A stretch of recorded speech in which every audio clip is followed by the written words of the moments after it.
Hello everyone, नमस्कार सबैजनालाई। सबैजना जति कुशल हुनुहुन्छलाई फेरि अर्को मिनी भ्लग लिएर आएको छु। आज चाहिँ म एकदम बिजी हुने रहेछु है, बिजी छु किनभने चाहिँ हिँड्ने काम पऱ्यो भने हिँड्ने काम मात्रै निक्लिन्छ मेरो चाहिँ। के भएको त्यो उयो भएको त्यस्तै। खासमा चाहिँ बोजूको पार्लर चाहिँ भोलि थियो, मेरो चाहिँ आज दर पोस्ट अफिस जाने थियो। तर फेरि उयसबाट फोन आयो आज नै आइज भनेर। त्यहाँदेखि बोजूले फेरि जाउँ भन्छ, नाइ भन्नु सक्दैन। अन्त ठिक छ भनेर त हतार टाइम अगाडि सारेर चाहिँ हामी चाहिँ गएको अब मेनिक्योर गर्नु बोजूको लागि है।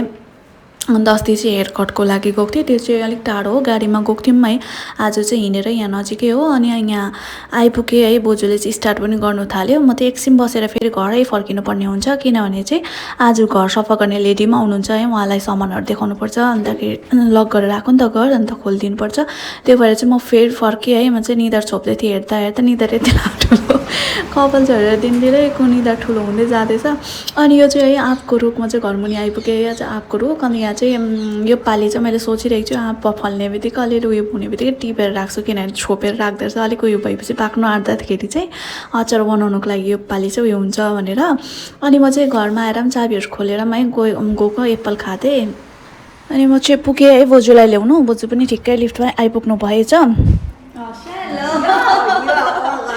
अन्त हेर्नु न बोजूको हात त कस्तो क्युट छ है, मजाले सिम्पलै गर्नुहुन्छ, सिम्पलै लाउनु भएछ है। अन्तखेरि चाहिँ म चाहिँ फेरि अब चाहिँ निक्लेको। यहाँ लिफ्टभित्र पनि सानो उयो हुँदो रहेछ, यहाँ स्ट्रेचरहरू केहरू हाल्दा चाहिँ उयो हुन्छ भनेर त्यो एक्स्ट्रा उयो गरेको होला है। अन्त म चाहिँ बेगसेग बोकेर लागेको है पोस्ट अफिस। अन्तखेरि हिँडेकोले हत्तु भयो आज चाहिँ यता उता गरेर। अन्तखेरि अब चाहिँ म पार्कको साइड गएको है, गिभ अ टाइम उयसमै लिएको छु। अन्त यहाँ पुगी पनि सकेँ है। अन्तखेरि आफ्नो नम्बरहरू हालेर चाहिँ त्यो टोकनहरू निकालेर चाहिँ उयो गर्नुपर्ने हुन्छ, अन्त पर्खिनु पर्ने हुन्छ है।